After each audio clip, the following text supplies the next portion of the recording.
Oke, perkenalkan nama saya Brand Ardel, saya dari Fakultas Kedokteran Universitas Hasanuddin.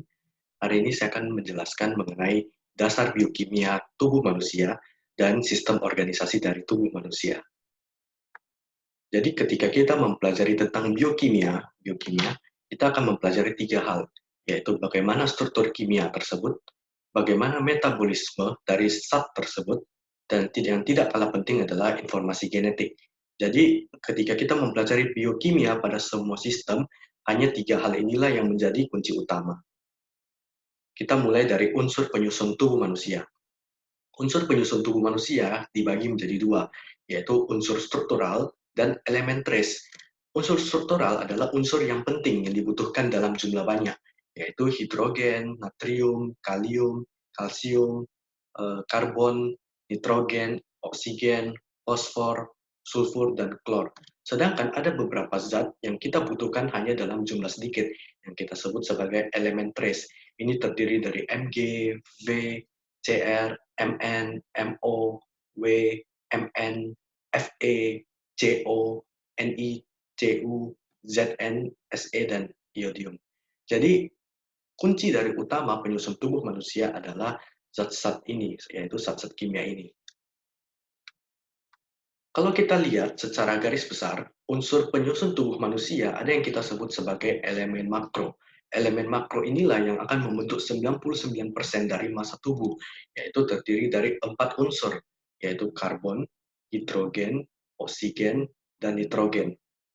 Di mana hidrogen dan oksigen ini memegang peranan penting karena dia membentuk 60-70% dari tubuh manusia. Sedangkan sisanya 1%-nya terdiri dari ion anorganik dan trace elemen tersebut. Ion anorganik contohnya adalah natrium, kalium, magnesium, kalsium, dan klorida. Ini hanya membentuk sekitar 0,5% dari massa tubuh, dan ini biasanya berperan dalam proses transportasi sel. Sedangkan ada yang kita sebut sebagai trace element. Trace element seperti yang disebutkan pada slide sebelumnya. Contohnya adalah zinc, kuprum, kobalt, mangan, iodium, selenium. Kemudian unsur-unsur, kita ketahui bahwa unsur itu akan bersatu membentuk suatu senyawa. Nah, senyawa yang membentuk tubuh manusia kita sebut sebagai biomolekul. Jadi ilmu yang mempelajari tentang senyawa penyusun tubuh itu adalah ilmu-ilmu biomolekuler.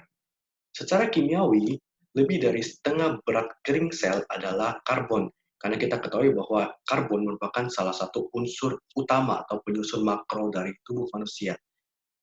Suatu unsur dengan unsur lainnya akan berikatan melalui unsur karbon tersebut. Ada yang kita sebut ikatan kovalen tunggal, biasanya dengan ion hidrogen. Ada yang kita sebut sebagai ion kovalen tunggal, atau bisa juga rangkap, itu biasanya antara karbon, oksigen, dan nitrogen. Ikatan kovalen ini kita sebut sebagai gugus fungsional. Kenapa? Karena gugus inilah yang nantinya akan menentukan sifat spesifik dari biomolekul tersebut. Ini adalah beberapa contoh dari gugus fungsional suatu biomolekul. Misalnya, ketika terbentuk ion CH3 akan membentuk suatu struktur yang kita sebut sebagai metil. Metil ini nanti penting pada beberapa senyawa-senyawa kimia yang berperan dalam penyusun tubuh. Ada yang kita sebut sebagai etil, yaitu C2H5. Kemudian ada struktur fenil, yaitu struktur yang berbentuk segi enam ini. Kemudian ada struktur karbonil, yaitu COH. Ada karbonil dalam bentuk keton, yaitu ada unsur R atau reaktan dari di sebelah kiri dan juga di sebelah kanan yang berikatan pada suatu jembatan CO. Ada juga ikatan karboksil, yaitu COO.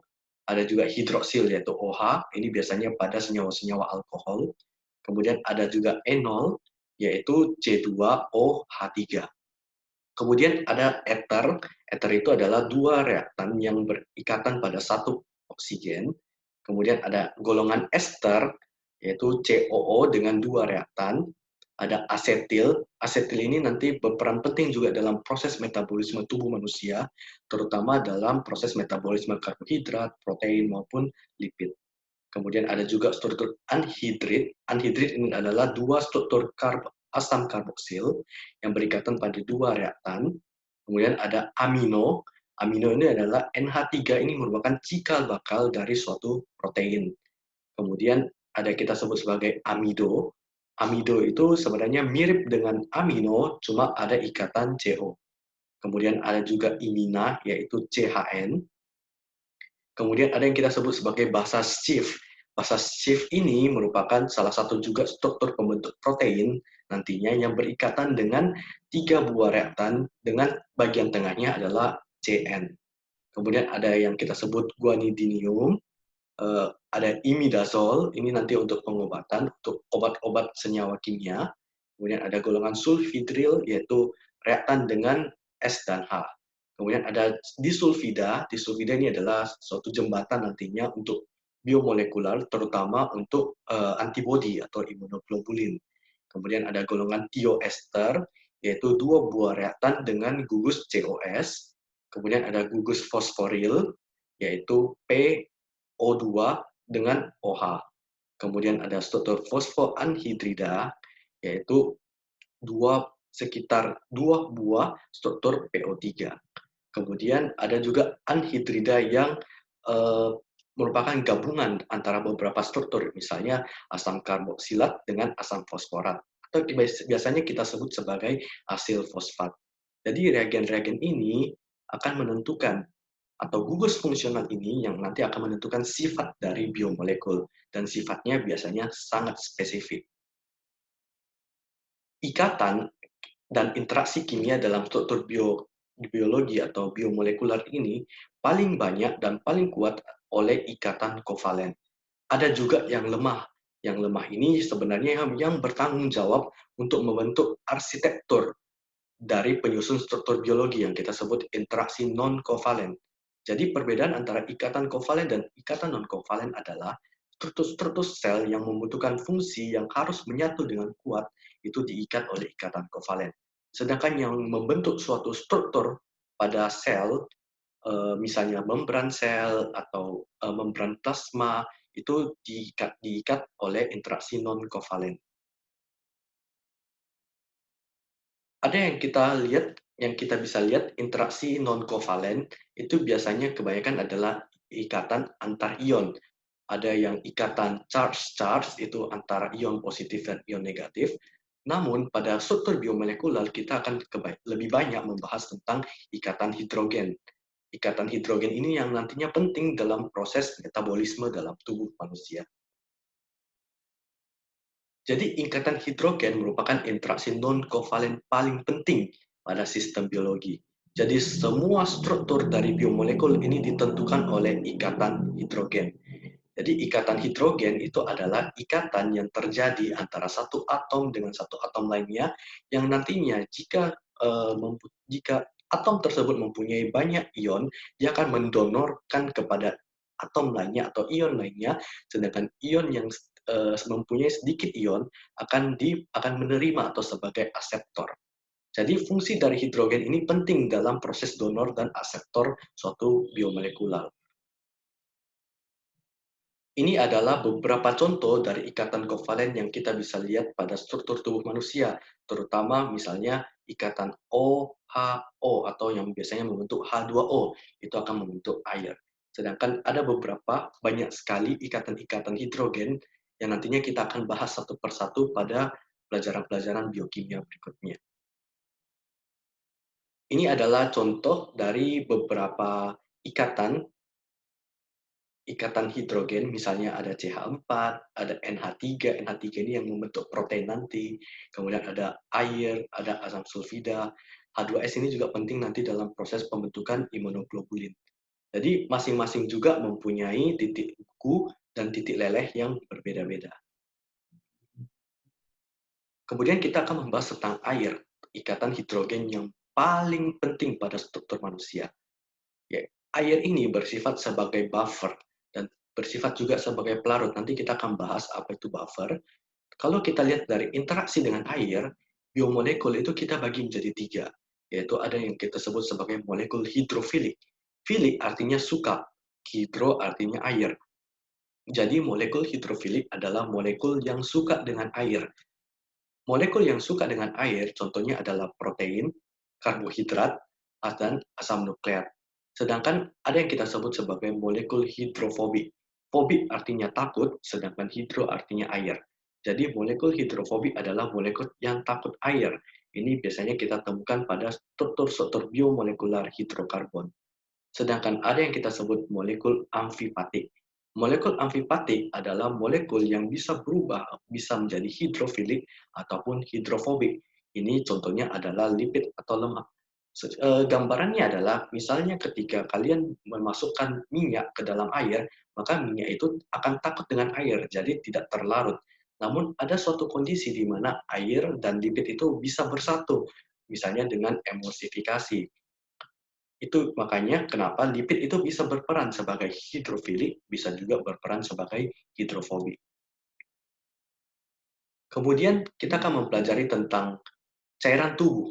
Cairan tubuh pada manusia atau kita sebut sebagai total body water itu membentuk 55-70% dari berat badan tubuh.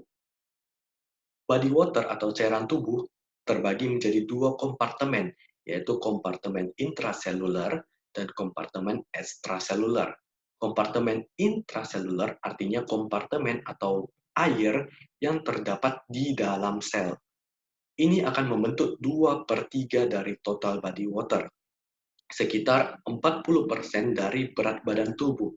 Jadi misalnya berat badan tubuh seseorang adalah 50 kg, maka 40% dari 50 kg berat badannya adalah kompartemen intraseluler.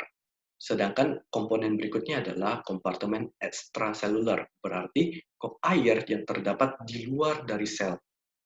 Ini membentuk sepertiga dari total body water, atau 20% dari berat badan tubuh. Kompartemen ekstraseluler kita bagi lagi menjadi 3, yaitu plasma darah. Plasma darah berarti yang terdapat di dalam vaskular. Vaskular adalah pembuluh darah. Jadi cairan yang terdapat di dalam pembuluh darah kita sebut sebagai plasma darah. Ini membentuk 4,5% dari berat badan tubuh manusia. Kemudian ada yang kita sebut sebagai cairan interstisial dan cairan limfe. Cairan interstisial adalah cairan yang berada di luar sel dan berada di antara sel. Jadi, antara satu sel dengan sel lainnya merupakan suatu rongga kosong. Rongga kosong inilah yang kita sebut sebagai daerah interstisial. Cairan yang mengisi interstisial ini kita sebut cairan interstisial. Kemudian ada yang kita sebut cairan limfe. Limfe itu mempunyai saluran tersendiri yang kita sebut sebagai saluran limfatik. Ini membentuk 15% dari berat badan tubuh manusia. Kemudian ada cairan berikutnya adalah cairan transselular. Cairan transselular ini adalah cairan penting yang berperan dalam proses kinetik atau proses pergerakan ataupun proses untuk mencegah friksi atau gesekan. Misalnya cairan pada bola mata yang kita sebut sebagai aqueous humor di bagian depan dan vitreous humor di bagian belakang bola mata. Ini merupakan contoh dari cairan transselular atau misalnya cairan yang terdapat pada sendi. Kita sebut sebagai cairan sinovial. Cairan sinovial ini berperan untuk mencegah gesekan antara satu tulang dengan tulang lainnya sehingga tidak terjadi friksi atau tidak terjadi gesekan yang berlebihan. Kalau misalnya cairan itu kurang akan menyebabkan suatu penyakit yang kita sebut sebagai artritis. Jadi cairan transselular ini membentuk sekitar 1,5% dari berat badan tubuh manusia. Ini adalah gambaran skematik dari bagaimana kompartemen cairan tubuh pada tubuh manusia. Kita lihat bahwa pada manusia, berat badan itu ditentukan dari berat dari zat yang solid atau zat padat dan zat cair. Zat cair ini membentuk sekitar, ada referensi yang menyebutkan 50-70%, ada juga referensi yang mengatakan 55-70%. Nah, cairan air ini yang tadi kita bagi menjadi cairan intraseluler dan cairan ekstraseluler. Kalau kita lihat di gambar, cairan intraseluler adalah cairan yang berada di dalam sel. Ini kita bisa lihat ada gambaran sel. Kemudian di antara sel ini adalah suatu rongga kosong yang kita sebut sebagai daerah interstisial. Jadi cairan yang berada di interstisial adalah cairan interstisial atau interstitial fluid. Kemudian cairan yang berada di dalam pembuluh darah, kita bisa lihat gambar pembuluh darah ini adalah cairan plasma atau nama lainnya juga cairan intravaskular. Kemudian sebenarnya masih ada satu lagi yaitu cairan transseluler, cuma di sini kita eh, tidak terlihat dalam suatu skema ini karena cairan transseluler berada pada organ yang spesifik, misalnya di mata atau di sendi. Tubuh manusia itu harus dalam suatu kondisi seimbang. Jadi total air yang masuk harus sama dengan total air yang keluar. Kalau misalnya airnya terlalu banyak akan menyebabkan kondisi tubuh terjadi penumpukan cairan yang akan menyebabkan penyakit yang nantinya yang kita sebut sebagai edema. Kalau misalnya air terlalu banyak keluar, maka kita akan sebut suatu penyakit yang disebut sebagai dehidrasi. Nah, air, kita bisa dapatkan air dari makanan ataupun minuman, bisa juga dari proses metabolisme. Nanti kita akan pelajari bagaimana metabolisme struktur-struktur biomolekul yang akan menghasilkan CO2, air, dan juga energi berupa ATP. Jadi air yang dihasilkan oleh metabolisme ini merupakan air yang bakal menumpuk pada tubuh manusia. Sedangkan bagaimana cara air keluar dari tubuh manusia, dia mempunyai 4 proses, yaitu melalui kulit, seperti keringat, melalui paru-paru. Kita ketahui bahwa ketika kita melakukan proses ekspirasi atau proses pengeluaran nafas, ketika kita taruh di kaca, kaca itu akan berembun. Apa isi dari embun? Embun itu adalah uap air. Jadi air juga bisa keluar melalui paru-paru. Kemudian lewat urin, ya kita tahu bahwa urin yang keluar itu merupakan hasil filtrasi dari darah. Kemudian bisa juga melalui feses. Jadi intinya air yang masuk itu harus sama dengan air yang keluar. Jadi kalau di sini kita bisa lihat intake dengan water loss-nya itu harus sama dengan nol kalau dilakukan pengurangan. Apa sih biomolekul atau makromolekul penyusun tubuh manusia? Secara garis besar ada 4 struktur makromolekul yang menyusun tubuh manusia, yaitu protein, asam nukleat, karbohidrat, dan lipid. Jadi semua proses biokimia kita akan main pada 4 makromolekul ini. Ini adalah gambaran umum apa struktur yang menyusun tubuh manusia. Di sini kita lihat misalnya pada pasien dengan berat badan 70 kg, sekitar 42 kg akan membentuk air, 12 kg membentuk lemak, 12 kg membentuk protein, kemudian ada glikogen atau cadangan gula, ada fosfor, kalsium, dan zat-zat lainnya. Apa perbedaan antara orang yang mempunyai berat badan 70 kg dengan orang yang obes, misalnya 100 kg? Kita bisa lihat bahwa orang yang obesitas akan cenderung mengalami kekurangan air karena jumlah airnya akan digantikan oleh jumlah lemak. Jadi lemak pada pasien yang obes itu akan lebih tinggi dibandingkan dengan orang normal, dan air pada orang obes itu akan lebih rendah dibandingkan dengan orang normal. Jadi berat badan tubuh manusia itu jika dia mengalami obesitas, kebanyakan berat yang berlebih itu adalah berat dari lemaknya.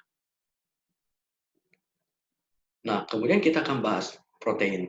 Protein itu adalah struktur yang dibentuk oleh asam amino. Asam amino berikatan satu sama lainnya dengan ikatan peptida. Jadi ini misalnya satu struktur asam amino dengan struktur asam amino lainnya akan berikatan membentuk dengan ikatan peptida akan membentuk struktur yang kita sebut sebagai dipeptida. Dipeptida jika bergabung lagi dengan asam amino lainnya akan membentuk polipeptida. Polipeptida yang banyak ini yang kita sebut sebagai protein. Contoh-contoh dari protein adalah kolagen dan juga insulin yang nanti akan kita pelajari pada sistem-sistem berikutnya. Kemudian asam nukleat. Asam nukleat ini kita bagi ada yang kita sebut sebagai DNA dan RNA. Fungsi dari asam nukleat adalah sebagai informasi genetika. Ini biasanya terdapat pada nukleus. Nanti kita akan mempelajari bagaimana metabolisme dari DNA dan RNA pada materi-materi selanjutnya. Kemudian ada karbohidrat. Karbohidrat itu dibentuk oleh struktur yang kita sebut sebagai struktur karbo. Kita bisa lihat karbo ada yang kita sebut sebagai monosakarida. Monosakarida jika hanya ada satu karbohidrat. Ada yang kita sebut sebagai disakarida kalau dia membentuk dua buah karbohidrat, sedangkan kalau trisakarida kalau tiga karbohidrat, kalau banyak kita sebut sebagai polisakarida. Antara satu karbohidrat dengan karbohidrat lain itu diikat oleh yang kita sebut ikatan glikosida. Jadi sebenarnya setiap dari molekul itu mempunyai ikatan seperti tadi protein. Protein itu mempunyai ikatan peptida. DNA atau RNA nanti kita akan pelajari dia mempunyai ikatan fosfodiester. Sedangkan di karbohidrat ada ikatan glikosida. Contohnya adalah glikogen. Glikogen ini adalah cadangan gula pada tubuh manusia yang biasanya tersimpan di dalam hati atau bisa juga di dalam otot. Kemudian terakhir adalah lipid. Lipid ini adalah nama lainnya adalah lemak. Lemak ini nanti kita akan pelajari mempunyai banyak jenis seperti triacylglycerol, kolesterol, fosfolipid. Nanti kita akan pelajari pada biokimia dari lipid tersebut. Kemudian kita akan bahas mengenai pH dan buffer. Jadi dasar nilai pH itu adalah konsentrasi dari ion hidrogen dalam larutan. pH adalah logaritma negatif dari ion H+. Misalnya ketika konsentrasi H+ air adalah 10 pangkat min 7, maka pH air adalah 7. Ini pada tabel di samping menunjukkan pH pada cairan-cairan pada tubuh manusia. Misalnya plasma darah itu pH-nya 7,4, cairan interstisial 7,4, cairan intraseluler bisa lebih asam, yaitu pada hati itu terutama pada sitoplasmanya 6,9, pada matris lisosom itu kurang dari 5 atau bersifat asam, karena kita tahu bahwa lisosom ini berperan sebagai proses degradasi nantinya untuk menghancurkan benda-benda asing atau menghancurkan zat-zat yang tidak digunakan. Kemudian ada cairan lambung yang pH-nya pasti asam, karena dibentuk oleh asam lambung. Kemudian ada getah pankreas yang sifatnya basah nanti untuk menetralisir dari asam lambung. Ada ASI, saliva, dan urin yang kalau urin itu bisa asam, bisa basah tergantung dari makanan yang dikonsumsi. Jadi dalam suatu konsep asam dan basa, asam adalah substansi yang dapat melepaskan proton yaitu H+. Sedangkan basa adalah substansi yang dapat mengikat proton. Jadi asam dan basa organik pada tubuh manusia biasanya berupa asam lemah dan basa lemah. Asam lemah adalah asam yang berdisosiasi sebagai suatu larutan, sedangkan basa lemah adalah basa yang berdisosiasi sebagai dalam larutan. Jadi tidak semua bagian dari basa itu akan terlarut, ada hanya sebagian. Asam dan basa dalam tubuh manusia itu akan membentuk suatu pasangan konjugatnya. Misalnya CH3COH sebagai suatu asam konjugat akan membentuk basa konjugat, yaitu CH3COO-. Nanti ini akan berperan sebagai proses buffer. Ini adalah beberapa contoh dari asam dan basa konjugat pada tubuh manusia. Kita lihat ada asam format menjadi ion format, asam asetat seperti contoh sebelumnya menjadi ion asetat, asam laktat menjadi ion laktat. Asam laktat ini penting nanti untuk proses metabolisme glukosa, di mana kalau misalnya terjadi kekurangan oksigen, maka metabolisme glukosa ini akan membentuk asam laktat. Asam laktat inilah yang nanti akan menumpuk pada otot biasanya, yang menyebabkan rasa pegal-pegal di daerah otot. Kemudian ada juga asam fosfat, ion fosfat dihidrogen, ion fosfat monohidrogen, asam karbonat, ion bikarbonat, fenol, dan ion amonium. Dan ini berperan semuanya sebagai buffer. Untuk menentukan suatu pH dari larutan, ada persamaan yang digunakan, yaitu persamaan Henderson-Hasselbalch. Jadi persamaan ini menunjukkan adanya hubungan antara pH suatu larutan dengan konsentrasi relatif dari konjugat basa ataupun asam. Rumusnya adalah pH sama dengan pKa ditambah dengan logaritma dari konjugat basa dibagi dengan konjugat konsentrasi dari konjugat asamnya. Ada dua tipe asam yang dihasilkan oleh proses metabolik dalam tubuh, yaitu asam volatil, yaitu asam yang mudah menguap, ini terutama adalah CO2. Sedangkan ada yang kita sebut asam non-volatil atau asam yang tidak menguap. Contoh dari asam non-volatil ini adalah asam sulfat, asam fosfat, asam laktat, dan asam-asam keton. Kalau asam keton ini nanti kita akan mempelajari pada metabolisme lipid, di mana kalau misalnya terjadi kekurangan oksigen, kekurangan glukosa, lipid-lipid ini dapat dipecah menjadi benda keton. juga misalnya pada penderita diabetes yang kekurangan insulin, jadi lipid-lipid itu juga akan dipecah menjadi keton.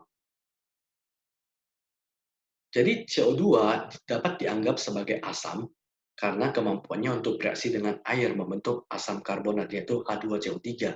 Jadi CO2 jika kita tambahkan dengan air akan membentuk H2CO3. H2CO3 ini akan berdisosiasi membentuk H plus dengan HCO3 minus. Proses reaksi ini penting sebagai buffer pada tubuh manusia.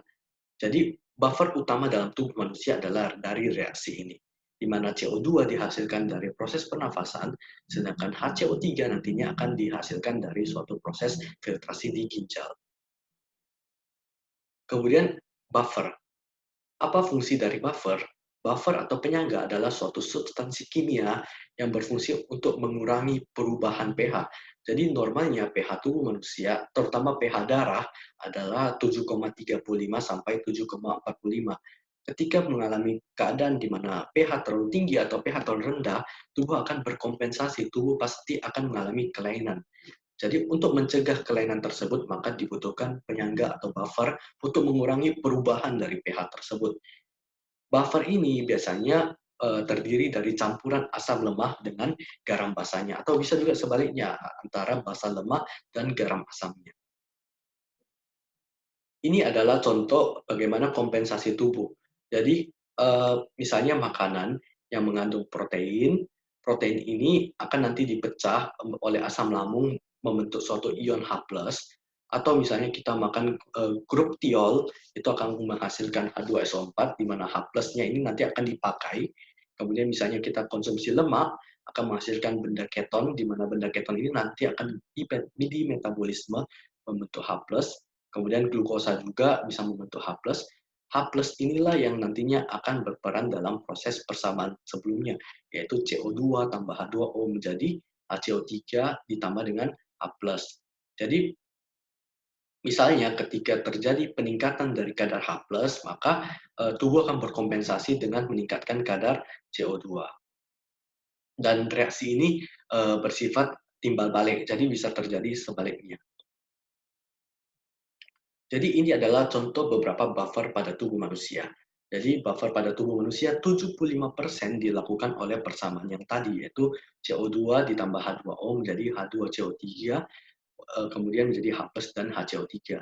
Nanti ini akan lebih jelas pada biokimia sistem respirasi. Kemudian ada juga yang kita sebut sebagai buffer protein. Buffer protein juga prinsipnya sama, yaitu dengan mendonasikan ion H plus-nya. Ada juga yang kita sebut sebagai fosfat buffer. Jadi fosfat buffer atau buffer fosfat ini juga sama, yaitu prinsipnya adalah melepaskan ion hidrogen. Jadi ketika terjadi gangguan keseimbangan dari asam basa pada tubuh manusia, kita secara garis besar membagi menjadi dua penyakit, yaitu asidosis dan alkalosis. Istilah asidosis adalah ketika pH dari cairan tubuh atau pH dari darah itu kurang dari normal, yaitu atau lebih rendah. Kita tahu bahwa pH darah normal adalah 7,35 sampai 7,45. Jadi kalau pH di bawah 7,35 kita sebut sebagai asidosis, sedangkan pH di atas 7,45 kita sebut sebagai alkalosis. Untuk menentukan apakah asidosisnya diakibatkan oleh kelainan pada paru atau kita sebut sebagai asidosis respiratorik atau asidosis yang disebabkan oleh kelainan ginjal yang kita sebut sebagai asidosis metabolik, maka ada beberapa parameter yang bisa digunakan. Kalau asidosis respiratorik kita menilai kadar karbon dioksida. Kalau misalnya terjadi kegagalan pada respirasi, maka akan membentuk kondisi asidosis respiratorik yang menyebabkan kadar CO2 meningkat atau menumpuk karena tidak dikeluarkan.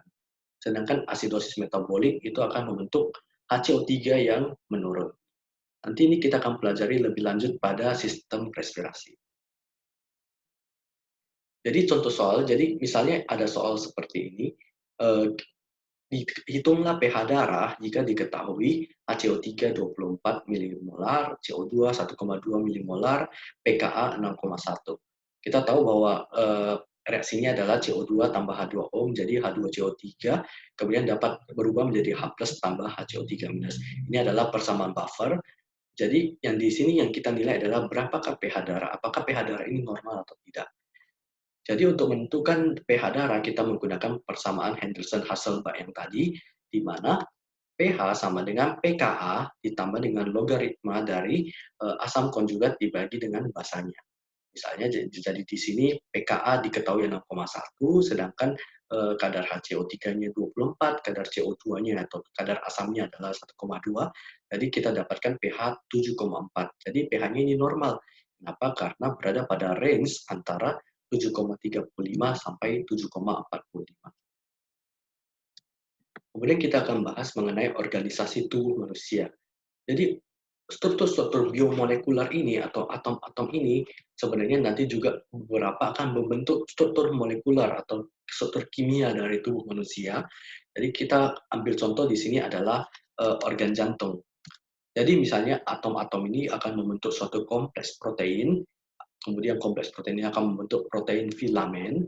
Protein filamen ini akan membentuk suatu sel, sel yang kita sebut sebagai misalnya kalau kita ambil contoh ini adalah jantung, berarti ini adalah sel dari otot jantung.